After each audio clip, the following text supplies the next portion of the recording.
Hi, this is Dr. Clyde, and I'm here with my friend Robert Harrison, who's got a book about his story and how he's reaching out in a nonprofit to take action on that with young adults, defying the odds. It's the name of the book and his nonprofit. And what we're going to do here now is talk about managing nutrition in food deserts when there's low accessibility and limited resources, even if there was high accessibility, and the kind of patterns that he sees and some simple solutions to help these young adults out with getting through their day, keeping their minds going for their school, keeping their bodies going for their training. So welcome back, Robert. Thank you for having me back again. So Robert, talk to us about what you see on the ground in terms of the nutrition with these young adults that you work with.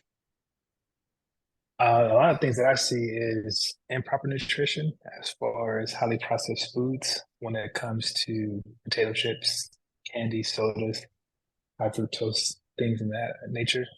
But I do think that the schools do provide the essentials that you would need. So having you come in and explain the proper way to fuel your body, I think is going to be extremely, very key on doing this in a sense, because we talk about schools providing milk, and that being something that can go for breakfast, and how the celery and baby carrots slows down the carbs when they're eating their food. That's Maybe right. with Some the simple pizza. solutions. And you're Yeah, saying and sometimes you'll see these kids and young adults not eat anything at all for yes, breakfast, maybe not at lunch. They'll just have some chips. So here's the basic mindset. Water facilitates the processing, delivery, and use of all nutrients. So, space out your water, have a glass of water every time you eat, either, in the hour before, during, or after. It can be with the food, before, after, doesn't matter, but get a flow of water in at least as much as any other liquid. And so that's not here on this whiteboard, but that's really your foundation so that you can use those nutrients. And then think about your eating in two different parts: getting up your blood sugar and your blood protein so that your brain, your muscles, and all the rest of your organs have the amino acids they need to rebuild and the fuel that they need to drive that rebuilding.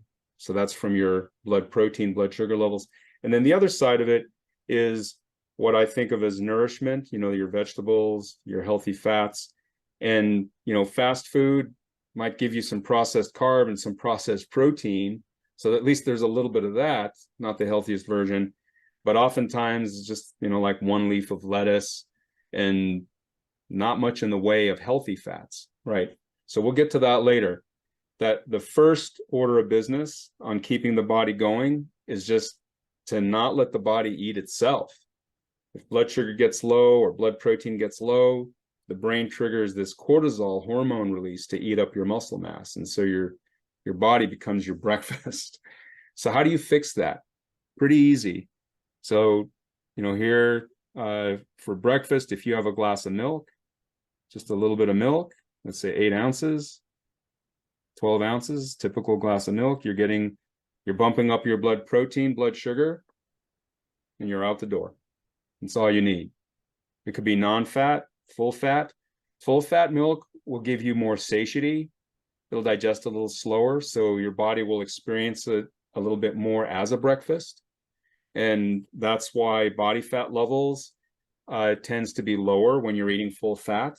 Decades ago, it was thought it would be the reverse of that, just because the calorie count's lower with low fat and non-fat. But it turns out it's how satiated we get from our food that mostly determines how much we eat, and therefore body fat levels. So go with full fat when you can, but low and non-fat, that's okay. But when it's open to you, and if it's ever accessible and you can get to it, then the grass-fed has much healthier types of fats in it than the regular milk. But it took me a long time in life before I even recognized that and noticed it in some of the stores and was buying it. So in the meanwhile, until you get to that stage, you just go with whatever milk there is. You have a glass of that. If you're going to have the milk with some cereal, whether it's oatmeal or a dry cereal, go with the highest fiber source that you can. And then you're just adding that piece to it. You might have some more energy, unless it's a sugary one. That'll drop your energy. But a higher fiber, healthier cereal, you can have that. But if you don't have time for that and you're not hungry and don't want it, you just go with a glass of milk, you're out the door. So this protects your lean tissue, protects what you've got so that the body isn't eating itself. And we're going to use that same idea for all of your meals. So like for your lunch, let's say you've got cheese and maybe some pepperoni on a pizza crust. And so you're getting some processed carbohydrate and processed protein again, right?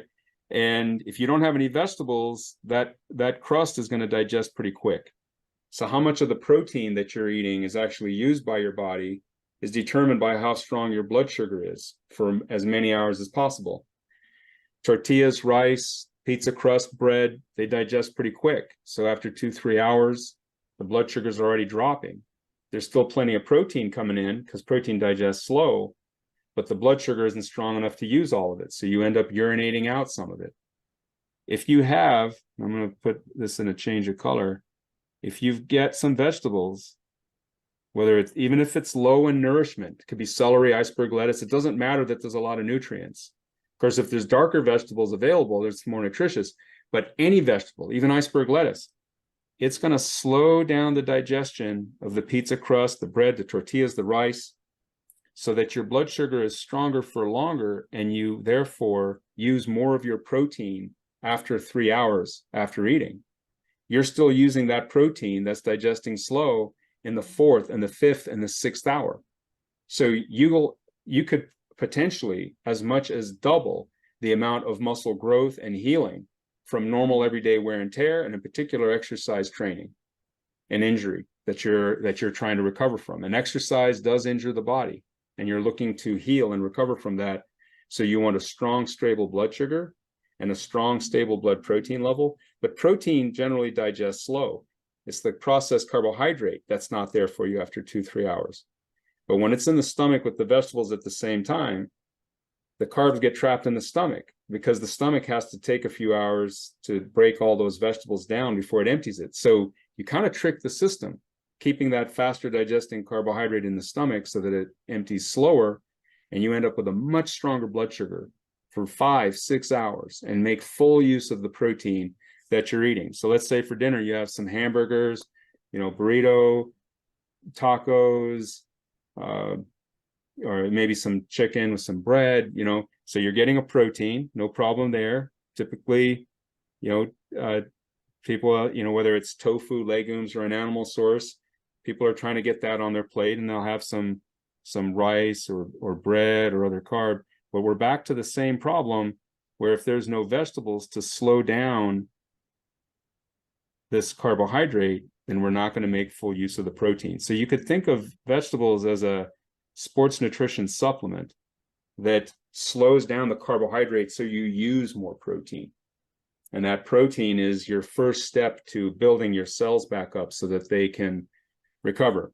Now, if you're doing this, a couple times a day in lunch and dinner, then you don't have to add protein to your snacks. You could just have a piece of fruit as a carbohydrate, and peanuts, sunflower seeds, pumpkin seeds, whatever. So any nut or seed. So you're getting some healthy fats. You bump your blood sugar up a little bit. If you get hungry in the afternoon, mid-morning, or whatever. But it's a very special type of snack that you do right after a workout. That's different than just eating whatever for hunger. When you work out, your muscles run out of their sugar stores pretty quick. And by the time you do your next workout the next day or 2 days later, they might not have recovered all that. So you're not going to be getting stronger and faster at nearly the rate that you could have if you didn't refuel your workout right away. When muscle contracts, it absorbs carbohydrate faster, and it's still doing that right after the workout's over. So if you have a granola bar, peanut butter jelly sandwich, some cereal, whatever, right after your workout, and that's your carb refuel. So let me change this to red, because it's super important to refuel your workouts right away. Have your PB&J, peanut butter and jelly sandwich, your granola bar, whatever it is. You could have pop chips, pretzels, whatever. You finish your workout, you get that in. Now, is protein important? Sure. But if you're eating an hour, hour and a half later, then it's not urgent. It's fine. You can get your protein later. But when muscle's absorbing it fast, you want it to go in fast. And in research studies looking at athletes that feel overtrained, they can't keep up with their hard training, the biggest difference between those athletes and the others are the ones that are getting in enough carbohydrate right after their training. All right, so Robert, this is a rundown on protecting our lean tissue, how to bring in nourishment, sometimes with healthy fats and vegetables, and how to time them, and to refuel your workout. How easily do you feel like this could be implemented? What do you think is going through their minds as they're listening to this? Honestly, I think it's a great start. And I also think just having this key information will change their perception of what they're looking at. Whether it is they go to a store or what they have in front of them, now they know what to look at. That's going to help them. Just having the key ingredients of vegetables, the importance of that being a superfood supplement with the essentials they already have is going to be game changing. And having access to fruit will be good. You could buy seeds, sunflower seeds at your local corner store. So it's just having this basic information and how to navigate through a food desert is going to be the game changing information that everybody's going to succeed with. So I almost wish one of your young athletes was here so we could see, plot out one of their days. Let's say, let's act like one of them's here and do like a really unhealthy, crazy day and see how easy it is to fix it. Mm-hmm. All right. So we're just gonna sketch out a couple of meals and a snack. We're gonna say that this, so we've got the protein and the carb fuel, and we've got a vegetable group, and we've got the fats group. And this person is not wanting to eat breakfast, or they're not hungry, they're late getting to school or work or whatever they're doing, and they're just they're eating. What was your commenting earlier? Somebody was having like hot Cheetos. Hot Cheetos, yeah. Right. So we've got some kind of chip or fun food going here for breakfast. Now, I doubt that anybody's going to want to add vegetables to slow those chips down so that they don't put your blood sugar on a roller coaster. So unfortunately, for this particular individual, I would say, how about we don't do that and replace it with something else. Now, the simplest thing is, to have a glass of milk. If you wanted to keep the chips, you're still low in protein. So even if you're like, well, no, I'm not going to eat a vegetable, but I do want the chips, but you're still low in protein. And you could have milk to get that protein. You could have 1 or 2 eggs to get that protein. But even if you're going to do the chips that digest too fast, you still got to get that protein in there. Now, ideally, for the best brain function, and whether you're looking at research with Air Force pilots or people in school taking tests, reaction time, cognitive capacity, if blood sugar's low, that all drops by 25%. And there's 2 ways to get a low blood sugar. One is to eat nothing, and the other is to have a highly processed carbohydrate where this hormone insulin rushes in to clear it out, and you end up with a roller coaster blood sugar, and it drops you back down. That's another way to get a low blood sugar, is processed carbohydrate. So either not eating at all or only eating processed foods by itself, that's the fast track to a low blood sugar, slower reaction time, lower cognition. That's like taking away 25% of you. 25% of who you are is taken from you by low blood sugar. This is the slow version of you, the less creative, the less thoughtful, the slower reaction time version of you. 25% less of who you are from low blood sugar. That's what chips do. It takes you away from yourself by 25%. Wow. To me, that's deep. We're not going to let that happen. We care too much about you. Definitely. I don't even know who you are yet, but you're a human being, and I'm not going to let that happen to you. So we're at least going to have a protein with it, even if it's just a glass of milk. And since you're probably not going to have salad in the morning to slow those chips down, maybe you only go with half a bag of chips, or maybe you just go with the milk. But chips by itself, that's a problem. So let's see, what would another, so let's say, what's the worst lunch we can think of and see how we can fix that. So I would say cheeseburger. All right, so we've got cheese, beef, all kinds of grease. One leaf of iceberg lettuce that they put on there. I remember once going to a fast food burger place and I said, could you put extra lettuce? And they gave me a burger with 2 leaves of iceberg. I said, were you only going to give me one? And they said, yes. That the owner of that store said 1 leaf. And when I asked to double it up, they gave me 2. That's crazy. Yes. And then the carbohydrate, of course, is the bun. And then we're going to triple up. We're going to put fries with it. We're going to put a soda there. I mean, we're just going to knock ourselves out.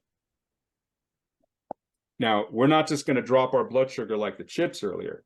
We're going to triple dose, and we're going to drop our blood sugar down to 70 milligrams per deciliter, where reaction time drops to 30-35%. We have now eliminated 1/3 of who we are as a human being.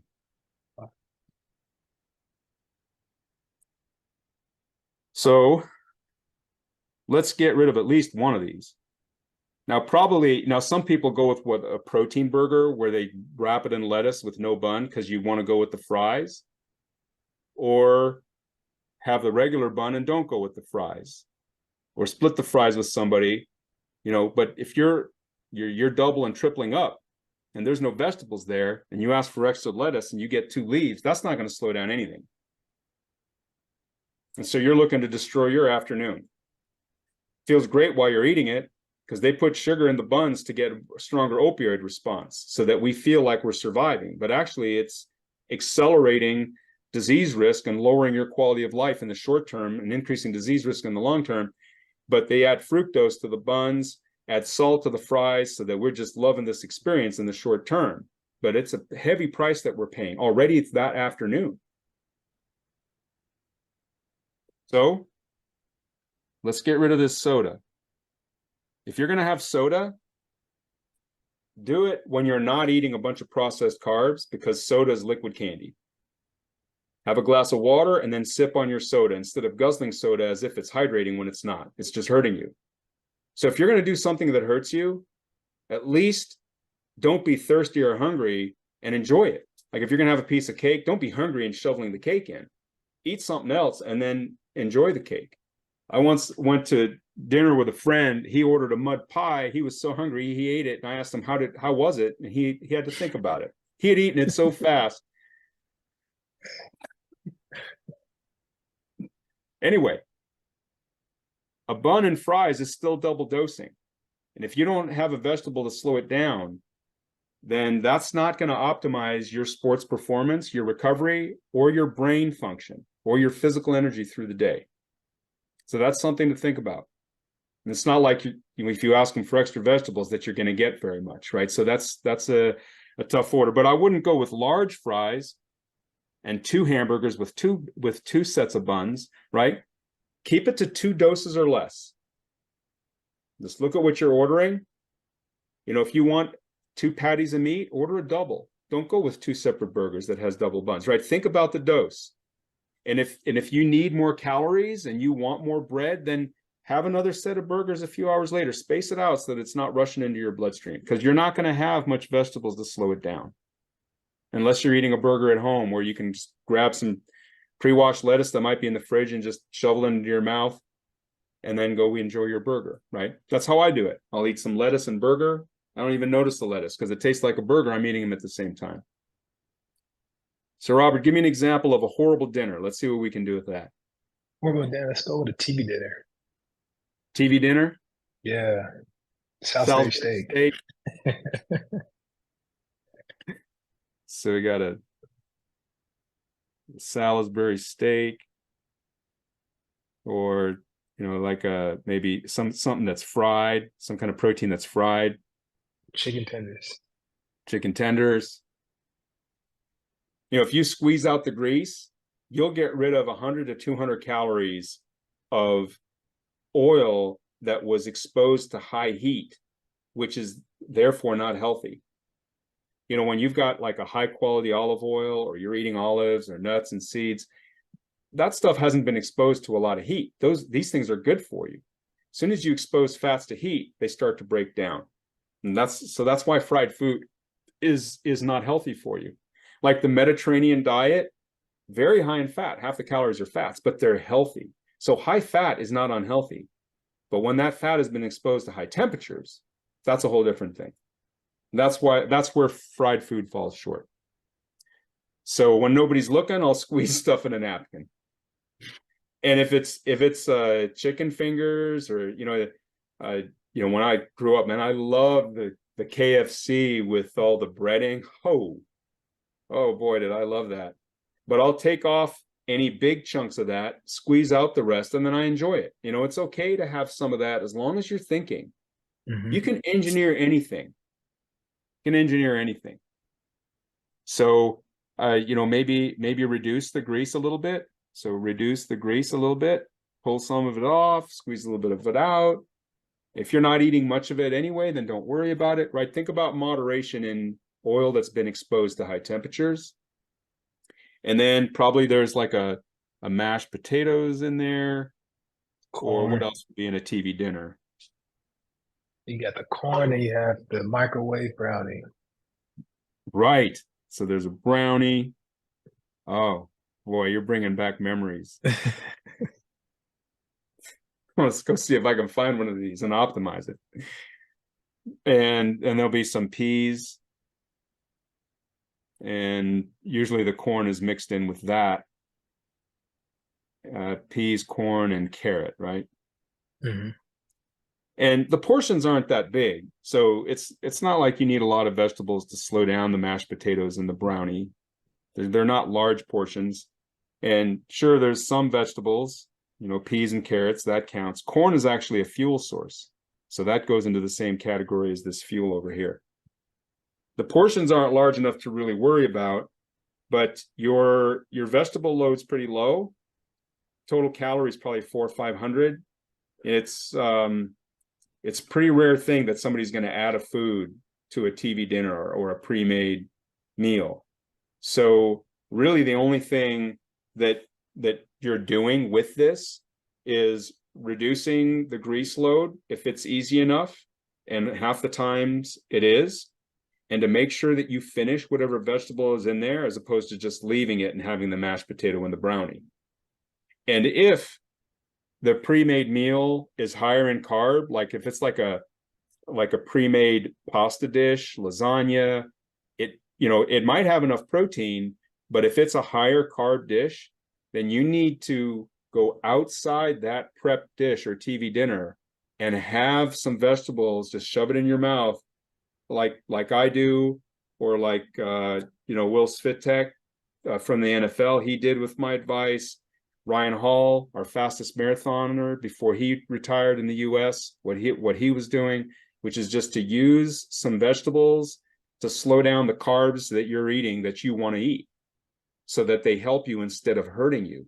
You can actually get something that digests too fast to slow down enough that it helps you instead of hurting you. You can reverse the effect. And when your blood sugar is stronger, your cognition, creativity, reaction time, everything's there for you. This is the full version of you. This is where you get to experience yourself in full, and where the people that you're around, your friends, your colleagues, they get to experience the full version of you. Robert, your thoughts? It's mind-blowing because of the simple things that you can do that's going to help you. And you hit the nail on the head when it said the full version of you, experiencing you. And I think with these key attributions, it's going to help a lot. So it's kind of in closing, what I would say to someone who's not used to these ideas is you're thinking about the flow of nutrients in your day. Mm-hmm. A little bit of water, a little bit of protein, a little bit of carbohydrate. And if the carb load is high and it's processed, bring in some vegetables to slow it down. So And the it's also just the fuel. This is all fuel to get you through. You said a few things as far as how you deep breaded the chicken, you still enjoyed it, but you did little things to enjoy it. yeah, I But never deep bread all of it. Like I'll take off half of it.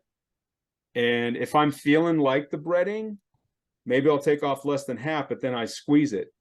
And it's always shocking to me how much heat exposed grease will come off of a deep fried food where I'm wanting to include some of it, let's say half, how much comes off on a napkin. Mhm. And I look at that and I'm thinking, I can't believe that I might have eaten that. Because if I don't take off some of the breading and squeeze out some of the grease, because I eat healthy most of the time, it can actually make me feel pretty bad in my intestines Mhm. an hour later. And I'm like, wow, that was not worth it. And when you take half off and squeeze out some of it, it does not taste worse. It tastes to me, it tastes just as good. You don't want to take away from your experience.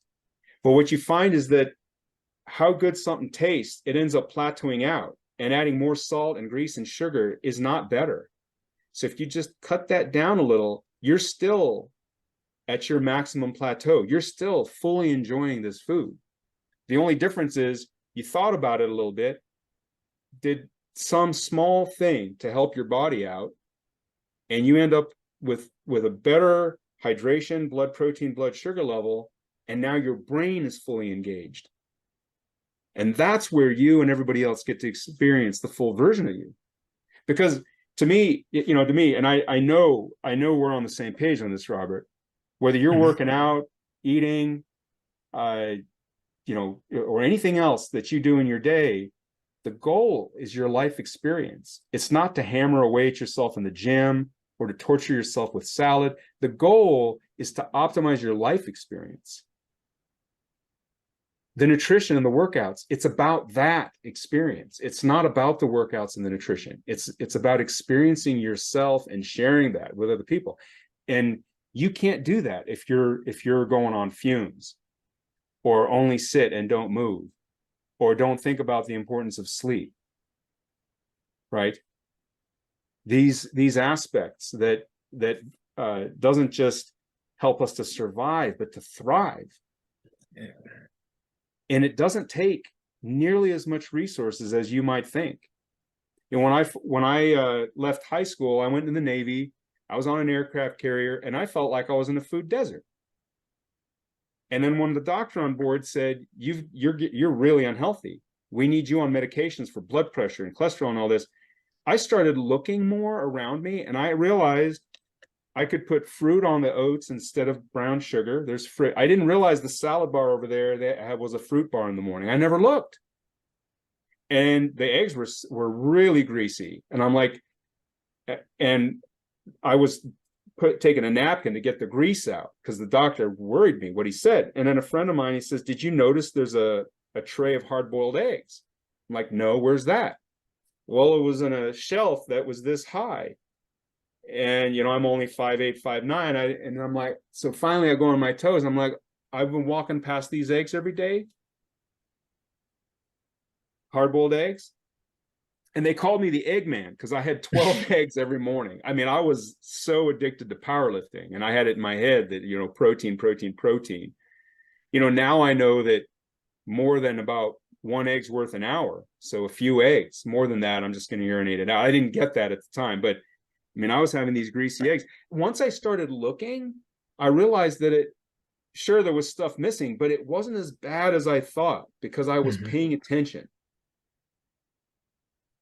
No, I agree with that. And I think that's the biggest thing is the exposure to the knowledge of what you have and utilizing that. Too many times now you have, like we talked about the day, gurus telling you should do this, you should do that, and it freaks people out. I heard somebody say one time, we have so much information in front of us, but the paralysis analysis makes us not do anything.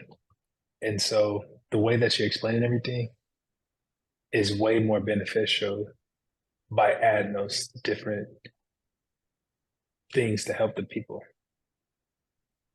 some water, some protein, some carb. Slow the carb down with vegetables. Throw in some healthy fats, you know, nuts as a sunflower seeds as a snack, and you're good. Nutrient flow. You know, the reason that it matters that there's a trickle flow through the day of all this is that your cells never get to take a break. You might not be hungry, you might not want to eat, but your cells still need water, fuel, and amino acids to build protein. They do it every moment of your whole life, every moment, whether you're eating or not, and whether you're eating healthy or not. And so giving them just a little bit of what they need, they can do amazing things. You know, it's kind of like if you put a little bit of gas, the car can go. You don't put any gas and it won't. That's how nutrition is. If you just give your body a little bit to go on, it can do amazing things. Robert, any final thoughts for us? What do you think might strike some of our listeners here as particularly new and interesting and different and, you know, easy to do, something that they can easily do, low-hanging fruit, so to speak? I believe the combinations of adding green vegetables or vegetables to the carbs and protein that will slow down the digestion. I just think those new tricks that they'll add to the repertoire will help them tremendously. I can't tell you how many competitive athletes have benefited from that concept. Well, Robert, thank you for joining me in this conversation. This was fantastic. I look forward to having more. Thank you. Bye-bye.